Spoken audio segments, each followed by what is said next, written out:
لله الحمد لله رب العالمين والصلاة والسلام على رسوله الكريم أما بعد أعوذ بالله من الشيطان الرجيم بسم الله الرحمن الرحيم وإذ استسقى موسى لقومه فقلنا اضرب بعصاك الحجر فانفجرت منه 12 عينا قد علم كل أناس مشربهم كلوا واشربوا من رزق الله ولا تعثوا في الأرض مفسدين صدق الله العلي العظيم وصدق رسوله النبي الكريم ونحن على ذلك من الشاهدين والشاكرين اللهم صل على محمد النبي الأمي في أول وأوسط وآخر كلامنا رب اشرح لي صدري ويسر لي أمري واحلل عقدة من لساني يفقهوا قولي رب زدني علما.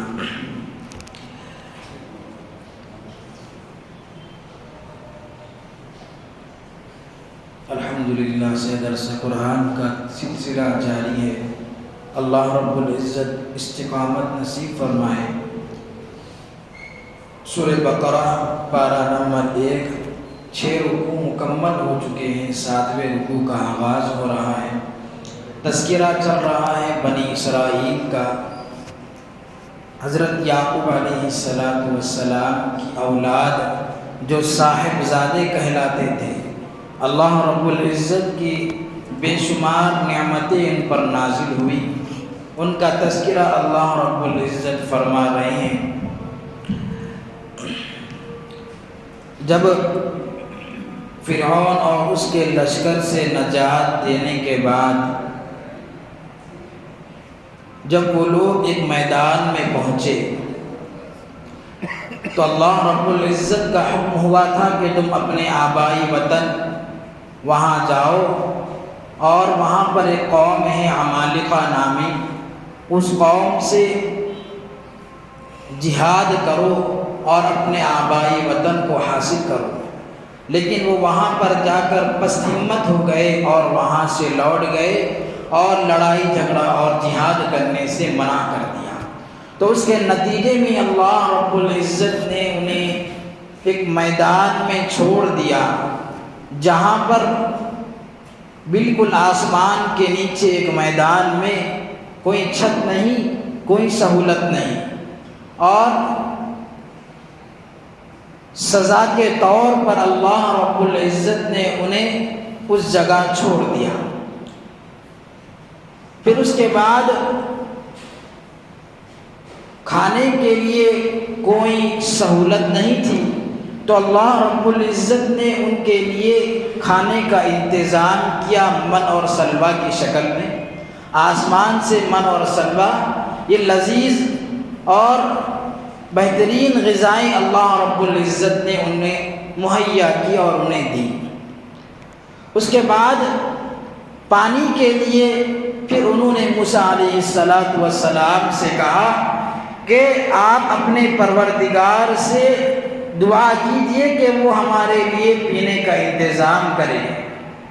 تو موسیٰ علیہ السلام نے اللہ سے دعا کی تو اللہ نے فرمایا کہ تم اپنی لاٹھی کو ایک پتھر پر مارو جس سے چشمے جاری ہو جائیں گے.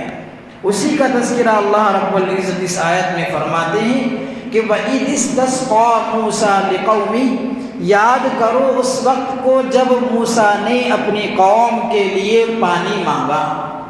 جب موسیٰ نے اپنی قوم کے لیے پانی مانگا تو اللہ رب العزت فرماتے ہیں کہ فَقُلْ اضْرِب بِعَصَاكَ الْحَجَرَ، تو ہم نے حکم دیا، ہم نے کہا کہ اے موسیٰ اپنی لاٹھی کو پتھر پر مارو، اپنی لاٹھی کو پتھر پر مارو، جس کے نتیجے میں فَانْفَجَرَتْ مِنْهُ 12 عَيْنًا، کہ اس سے 12 چشمے پھوٹ پڑے.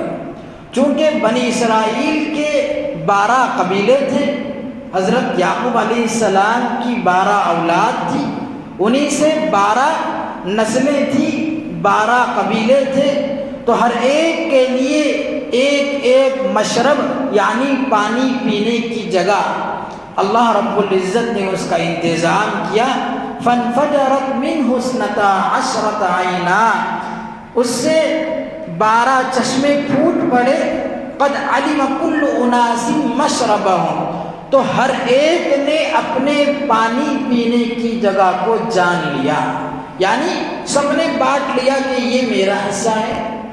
12 چشمے پھوٹ پڑے اور 12 خاندان، 12 قبیلے اس سے پانی پینے لگے۔ پھر اللہ رب العزت کا حکم ہوا کہ کلوا واشربوا من رزق اللہ، کہ جو من اور سلوہ میں نے تمہارے کھانے کے لیے اتارا ہے اسے کھاؤ، واشربوا اور پانی پیو، من رزق اللہ، اللہ کی روزی میں سے کھاؤ اور پیو۔ اب ہوتا یہ ہے کہ جب انسان بھوک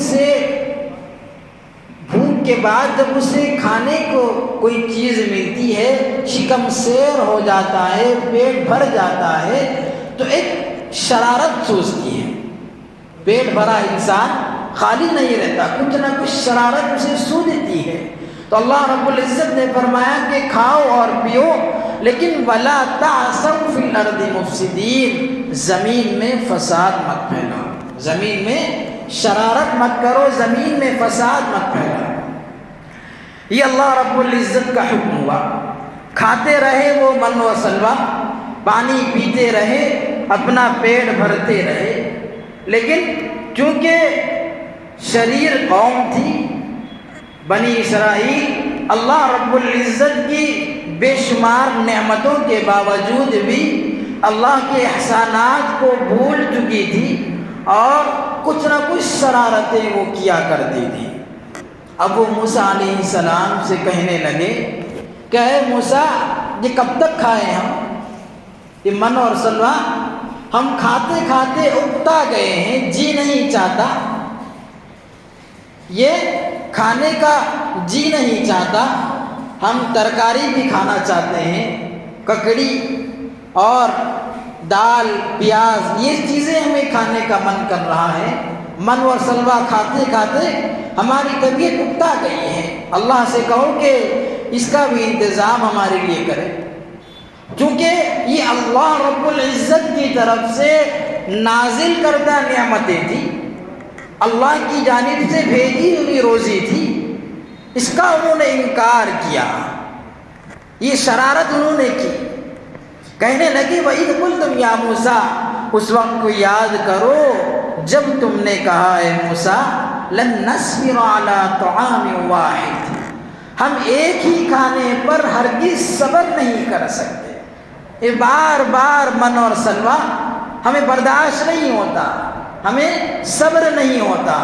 فَادْعُ لَنَا رَبَّكَ، اپنے پروردگار سے ہمارے لیے دعا کیجئے کہ یخرج لنا مما تنبت الارض، کہ وہ نکالے ہمارے لیے وہ چیزیں جسے زمین اگاتی ہے، زمینی غذائیں ہمارے لیے بھیجیں، جیسا کہ من بقلھا ترکاری ہے، وقصائھا ککڑی ہے، وفومھا گیہوں، وعدسھا وبصلھا مسور اور پیاز، اس قسم کی غذائیں ہمارے لیے مہیا کرے۔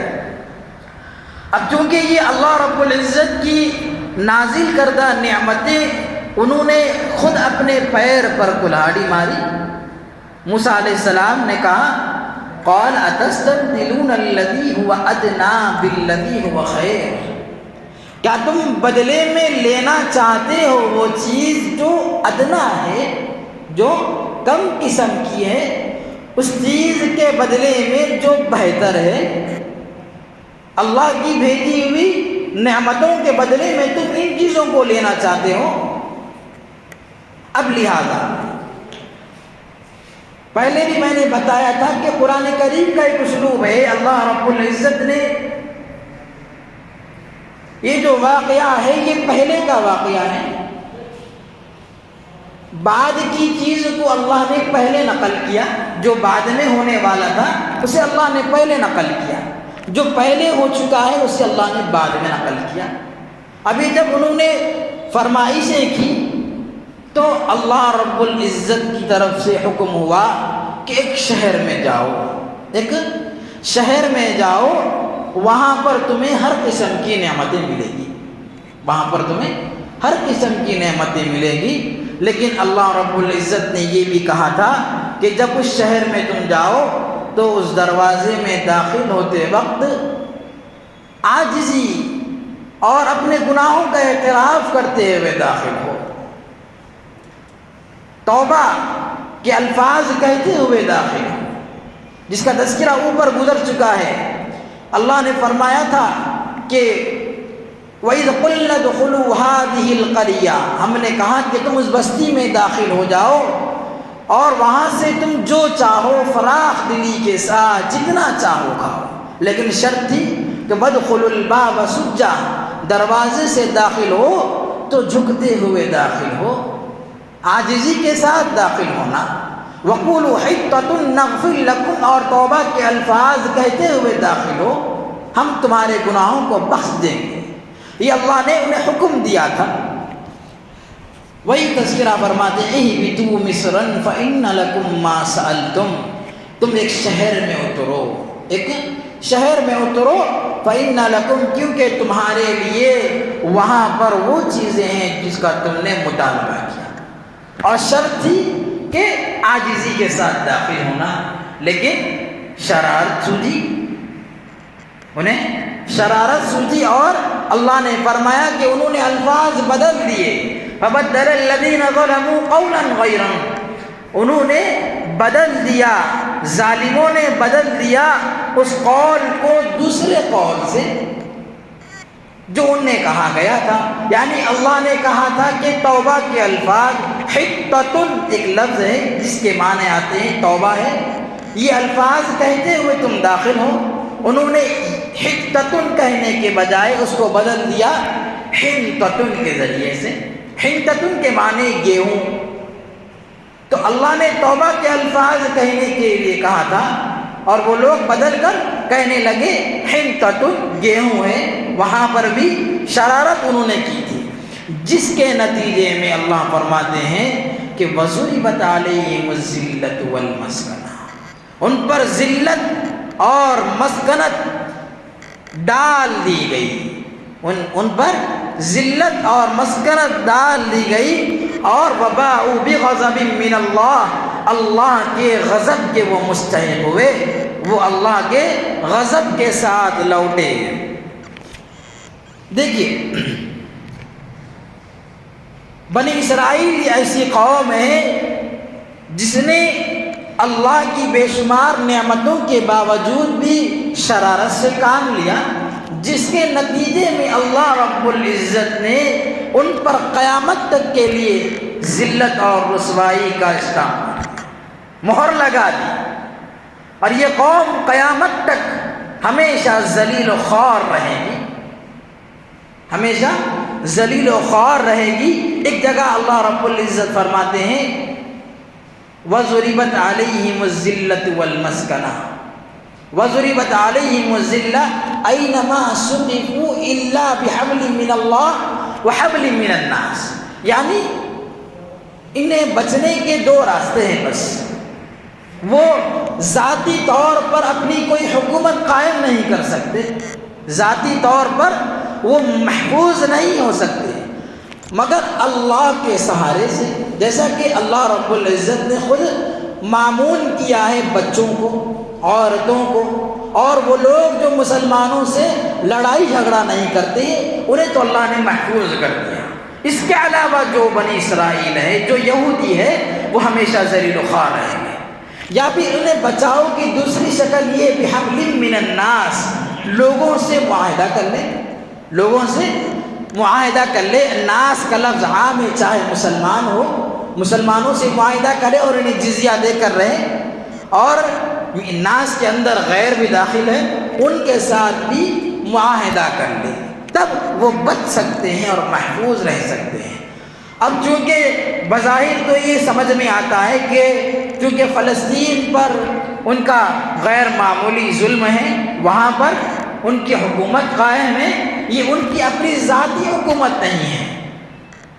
یہ بات سمجھ کر ہمیں اس کا اندازہ لگ سکتا ہے کہ وہ لوگ جو ظلم زیادتی کر رہے ہیں ان کا کوئی اپنا ذاتی کوئی ان کی حکومت نہیں ہے۔ امریکہ یہ دوسری قوم ہے جن سے انہوں نے معاہدہ کر لیا ہے، اور وہ ان کو لے کر اسلام کی بیخ کنی کرنا چاہتے ہیں، اسلام کو کمزور کرنا چاہتے ہیں، اور ان یہودیوں کی حیثیت ان کے پاس صرف ایک غلام کی ہے، ایک غلام کی وہ انہیں استعمال کر کر اسلام کو کمزور کرنا چاہتے ہیں، ورنہ یہودیوں کا اپنا ذاتی طور پر کوئی ان کی حکومت نہیں ہے۔ یہ اللہ رب العزت نے ان پر ذلت اور رسوائی کا مہر لگا دیا ہے، اور یہ ذلت اور رسوائی ان پر کیوں ہے؟ ذالک بانہم کانوا یکفرون بآیات اللہ، یہ اس وجہ سے ہے کہ وہ لوگ اللہ کی نشانیوں کا انکار کیا کرتے تھے، اللہ کی نشانیوں کا انکار کیا کرتے تھے، وَيَقْتُلُونَ النَّبِيِّينَ بِغَيْرِ الْحَقِّ، اور انبیاء کو ناحق قتل کرتے تھے۔ بہت بڑے ظالم قوم تھی یہ، انبیاء کو ناحق قتل کرتے تھے۔ اللہ نے یہ کہا کہ بغیر الحق، انبیاء تو معصوم ہی ہوتے ہیں، ان کو قتل کرنا ناحق ہی ہوتا ہے، پھر بھی اللہ نے یہ کیوں کہا کہ وہ ناحق قتل کرتے تھے؟ یعنی انہیں بھی معلوم تھا کہ جو ہم قتل کر رہے ہیں انبیاء کو وہ غلط ہے، یہ جانتے بوجھتے ہوئے بھی یہ شرارت کرتے تھے۔ ذالک بما عصوا وکانوا یعتدون، اور یہ ذلت اس لیے ہے کہ وہ لوگ انہوں نے نافرمانی کی اور وہ حد سے تجاوز کیا کرتے تھے، اور وہ حد سے تجاوز کیا کرتے تھے۔ یہ اللہ رب العزت نے ان کی شرارتوں کا تذکرہ کیا۔ اب اس کے بعد فرماتے ہیں کہ چاہے مومن ہو، چاہے یہودی ہو، چاہے نصارہ ہو، چاہے صابئین ہو جو ستارے وغیرہ کی پوجا کرتے ہیں، ان کے لیے اب بھی موقع ہے۔ ایسا نہیں کہ اب شرارتیں کی ہے اب ان کی معافی نہیں ہوگی، اب بھی توبہ کا دروازہ کھلا ہے۔ شرط کیا ہے؟ شرط یہی ہے کہ اللہ کے رسول صلی اللہ علیہ وسلم یہ آخری نبی ہے، اور آپ پر ایمان لانا یہ ضروری ہے، آپ پر ایمان لانا ضروری ہے۔ اب بھی تمہارے لیے توبہ کا دروازہ کھلا ہے اے بنی اسرائیل۔ اب دیکھیے ایک بات یہاں پر یہ ہے کہ یہ جو اللہ رب العزت نے واقعات نقل کیے ہیں، یہ آپ صلی اللہ علیہ وسلم کے زمانے میں جو یہودی تھے ان کے واقعات نہیں ہیں، ان کے آباء و اجداد کے واقعات ہیں۔ ان کے آباء و اجداد پر جو جو گزرا اور جو ان کی شرارتیں تھیں ان کا تذکرہ اللہ نے کیا ہے، اور بتانا یہی ہے کہ موجودہ دور کے جو یہودی ہیں آپ صلی اللہ علیہ وسلم کے زمانے میں ان کو مخاطب کر کے اللہ رب العزت نے فرمایا دیکھو تمہارے آباء و اجداد یہی ہے، اور تم بھی انہی میں شامل کیے جاؤ گے اگر تم نے آپ صلی اللہ علیہ وسلم پر ایمان نہیں لایا۔ اگر تم ایمان نہیں لاؤ گے تو سمجھا یہی جائے گا کہ تم بھی انہی کے ساتھ ہو اور تمہارا بھی انہی کے جیسا حال ہوگا۔ ان الذين آمنوا والذين هادوا والنصارى والصابئين من آمن بالله واليوم الآخر، بے شک وہ لوگ جو ایمان لائے، بے شک وہ لوگ جو ایمان لائے، اور وہ لوگ جو یہودی ہوئے اور نصارہ اور صابئین، ان سب کو خطاب کر کے اللہ نے فرمایا من آمن باللہ، اللہ پر ایمان لائے، والیوم الآخر، اور یوم آخرت پر ایمان۔ اب اللہ پر ایمان لانا یہ آپ صلی اللہ علیہ وسلم پر ایمان لانا بھی اس میں شامل ہو گیا۔ ایسا نہیں کہ اللہ نے کہا کہ اللہ پر ایمان لاؤ، یہاں پر آپ صلی اللہ علیہ وسلم پر ایمان لانے کا تذکرہ نہیں کیا۔ جہاں کہیں اللہ رب العزت نے اپنی اطاعت کا تذکرہ کیا ہے وہاں پر ساتھ ہی آپ صلی اللہ علیہ وسلم کی پیروی اور اطاعت کا تذکرہ کیا۔ تو جہاں کہیں اللہ پر ایمان لانے کا تذکرہ ہوگا وہاں پر آپ صلی اللہ علیہ وسلم پر بھی ایمان لانا شامل ہے۔ تو جو اللہ پر ایمان لائے اور آپ صلی اللہ علیہ وسلم پر بھی ایمان لائے اور آخرت کے دن پر یقین رکھے، وعمل صالحا، اور ساتھ میں اعمال صالحہ بھی کی۔ دیکھیے جہاں کہیں بھی اللہ رب العزت نے اللہ پر اور یوم آخرت پر ایمان لانے کا تذکرہ کیا ہے، وہیں پر عمل صالح کو بھی شامل کیا، کیونکہ ایمان اور عمل صالح یہ دونوں ضروری ہیں نجات کے لیے۔ ایمان اور عمل صالح دونوں ضروری ہیں۔ ایمان ہو عمل صالح نہ ہو تو جنت میں دخول اولی نہیں ہوگا، جنت میں دخول اولی نہیں ہوگا۔ مطلب یہ ہے کہ انسان کے اندر ایمان تو ہے، اس نے اپنے عقائد کو صحیح کیا، اللہ کی ذات کے معاملے میں صحیح ایمان لے کر اس دنیا سے چلا گیا، اگرچہ کہ اعمال کے اندر کوتاہی ہے، اللہ رب العزت اسے پہلے ان اعمال کا بدلہ دیں گے، اس کی پہلی دھلائی ہوگی، اس کے بعد پھر ایمان چونکہ تھا تو جنت میں داخلہ دخول اولی نہیں بلکہ گناہوں سے پاک و صاف ہونے کے بعد پھر اللہ رب العزت اسے جنت میں داخل کر دیں گے۔ کیوں یہ داخلہ کیوں ہو رہا؟ ایمان اس کے پاس صحیح ہے، صحیح ایمان لے کر وہ اس دنیا سے گیا ہے، تو صحیح ایمان کی بدولت ہو سکتا ہے کہ اللہ رب العزت جو اس کے اعمال میں کوتاہی ہے اسے معاف فرما دے۔ اللہ کی ذات ہر چیز پر قادر ہے اور اللہ سے کون پوچھ سکتا ہے؟ اللہ رب العزت اس ایمان کی بدولت کچھ اعمال کے لیے اسے اللہ رب العزت نظر انداز کر دے، جو گناہ اس نے کیے اسے فوراً جنت میں داخل کر دے، اور یہ بھی ہو سکتا ہے کہ اعمال کی کمی کی وجہ سے پہلے اسے گناہوں سے پاک و صاف کر کے اسے جنت میں داخل کرے۔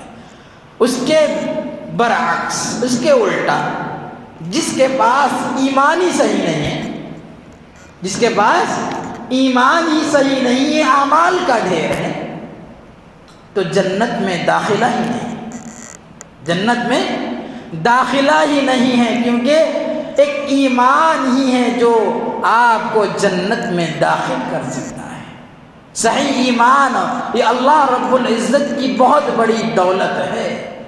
اللہ نے جنہیں ایمان کی دولت سے نوازا ہے وہ اللہ کا شکر ادا کرے کہ اللہ شکر ہے آپ کا کہ آپ نے ہمیں ایمان والا بنایا اور امت محمدیہ میں ہمیں داخل کیا، کیونکہ ایمان کے بغیر جنت میں داخلہ ممکن ہی نہیں ہے۔ تو جو لوگ ایمان لائے اللہ پر اور یوم آخرت پر اور عمل صالح بھی ساتھ ہو، فَلَهُمْ أَجْرُهُمْ عِنْدَ رَبِّهِمْ، ان کے لیے ان کا اجر ہے ان کے رب کے پاس، اور دنیا میں وَلَا خَوْفٌ عَلَيْهِمْ وَلَا هُمْ يَحْزَنُونَ، ان پر کوئی خوف بھی نہیں ہے اور وہ غمگین بھی نہیں ہوں۔ دیکھیے یہ ایمان والوں کی ایک نشانی اللہ رب العزت نے بتائی کہ ہم یہ کیسے خیال کریں کہ ہم ایمان والے ہیں، ہمارے اندر ایمان ہے اور ایمان کی ایک اطمینانی کیفیت ہمارے اندر ہے، تو اسے معلوم کرنے کا کیا طریقہ ہے؟ معلوم کرنے کا طریقہ اللہ نے فرمایا لا خوف علیہم ولا هم يحزنون، آگے کا کوئی خوف ان پر نہیں ہوگا، جو گزر چکا ہے اس پر غم بھی نہیں ہوگا، جو کچھ حادثات، مشکلات، مصائب گزر چکے ہیں اس کے ساتھ ان پر کوئی غم نہیں ہوگا، اور آگے کیا ہوگا اس پر خوف نہیں ہوگا۔ الا ان اولیاء اللہ لا خوف علیہم ولا هم يحزنون، اللہ کے ولی وہ ہوتے ہیں کہ جنہیں اپنی گزری ہوئی باتوں پر، گزرے ہوئے حالات پر کوئی غم نہیں ہوتا ہے، اور آئندہ آنے والے حالات کو لے کر وہ خوف نہیں کرتے ہیں۔ یہ ایک نشانی اللہ رب العزت نے بتائی ہے۔ اب اس کے بعد دیکھیے یہ پیچھے کا ہی تذکرہ اللہ رب العزت نے بیان کیا ہے۔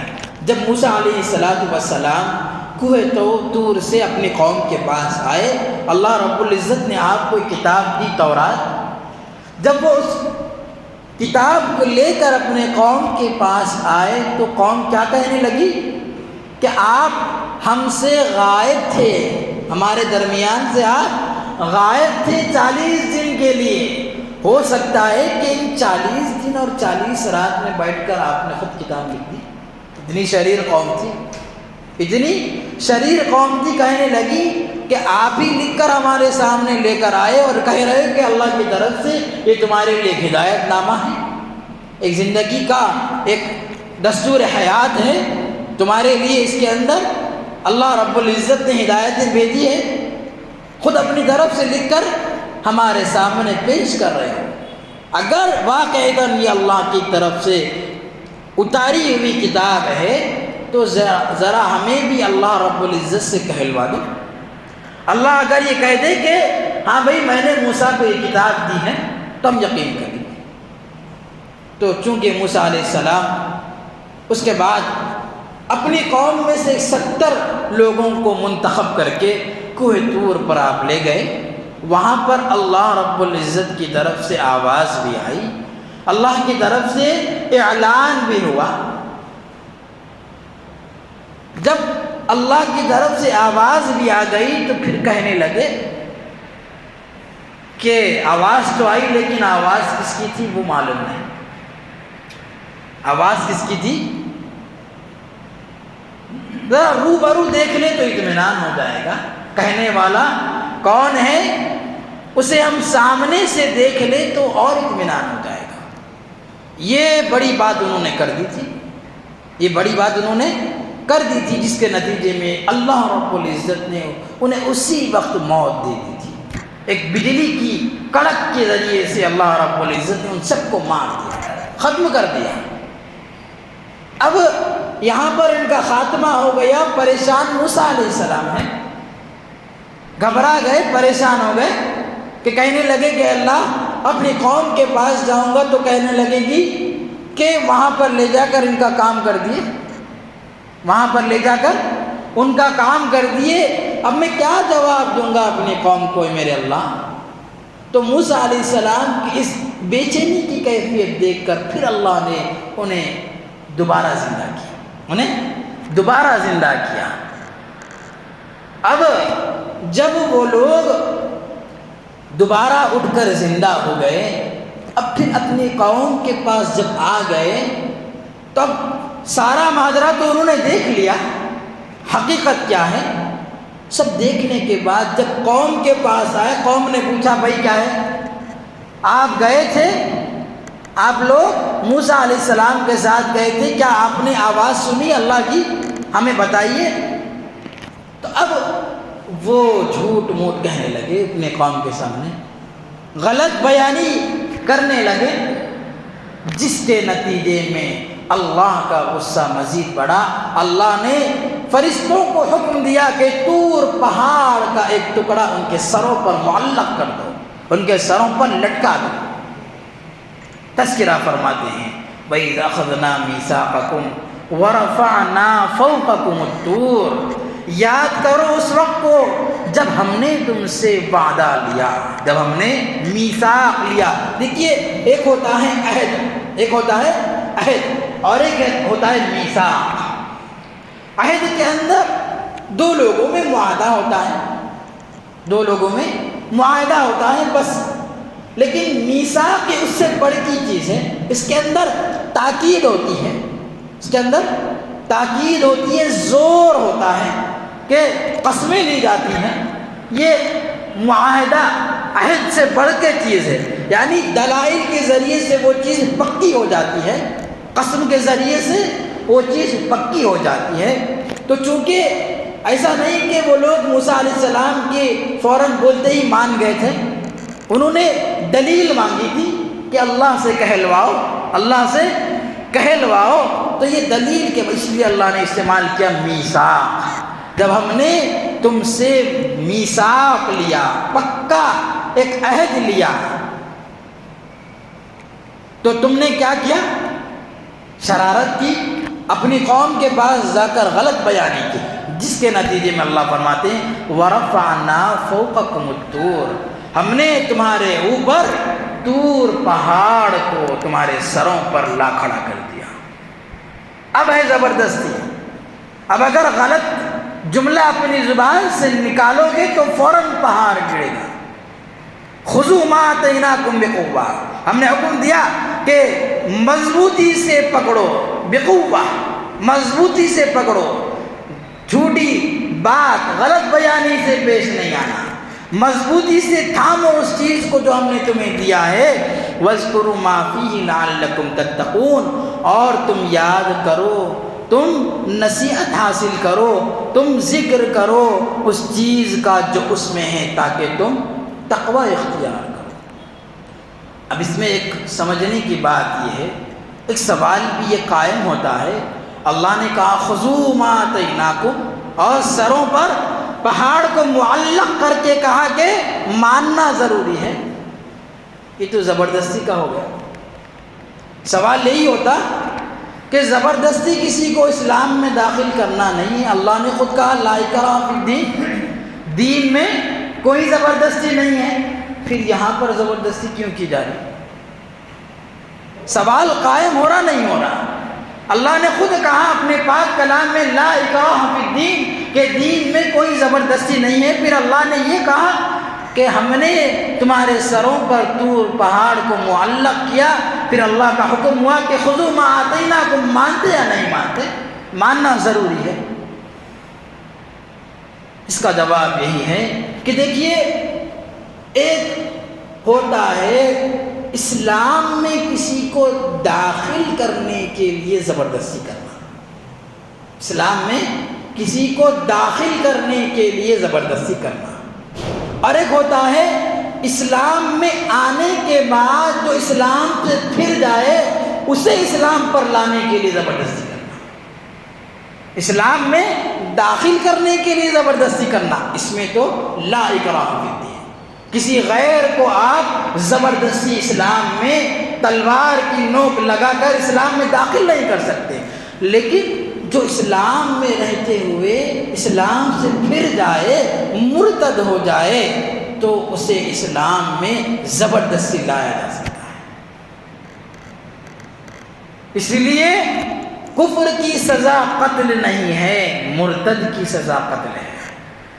جو اسلام لا کر اسلام سے پھر جائے اس کی سزا قتل ہے، لیکن جو پہلی سے ہی کفر کی حالت میں ہے اس پر زبردستی کوئی نہیں کر سکتا۔ یہ مطلب ہے لا اکراہ فی الدین۔ تو یہاں پر بھی جو اللہ نے انہیں زبردستی کی ہے، وہ ایسا نہیں کہ انہیں اب بتایا جا رہا کہ زبردستی لو، انہیں بتایا گیا، انہیں سمجھایا گیا، پہلے سے ہی ایمان والی قوم تھی، نبی پر ایمان لانے والی قوم تھی، اس کے باوجود بھی انکار کرنا، یہ ہے زبردستی۔ یہ زبردستی جائز ہے اور زبردستی مطلوب بھی ہے۔ پھر اس کے بعد اللہ نے فرمایا کہ ثم تولیتم من بعد ذلک فلولا فضل اللہ علیکم ورحمتہ لکنتم من الخاسرین۔ پھر اس کے بعد تم لوگ پھر گئے، اگر اللہ کا تم پر فضل نہ ہوتا اور اس کی رحمت نہ ہوتی تو تم خسارہ اٹھانے والوں میں سے ہوتے، تم لوگ خسارہ اٹھانے والوں میں سے ہوتے۔ یعنی یہی فرمایا آپ صلی اللہ علیہ وسلم کے دور میں جو بنی اسرائیل تھے ان کو بھی اللہ نے خطاب کر کے فرمایا کہ تم تو اس شرارتوں میں شامل نہیں تھے، تمہارے آباء و اجداد پر یہ نعمتیں اور شرارتیں ہوئی ہیں ان کی، لیکن اگر ان پر تو اللہ کی طرف سے عذاب آیا، لیکن آپ صلی اللہ علیہ وسلم کی امت میں اب کوئی ایسا عذاب آنے والا نہیں ہے۔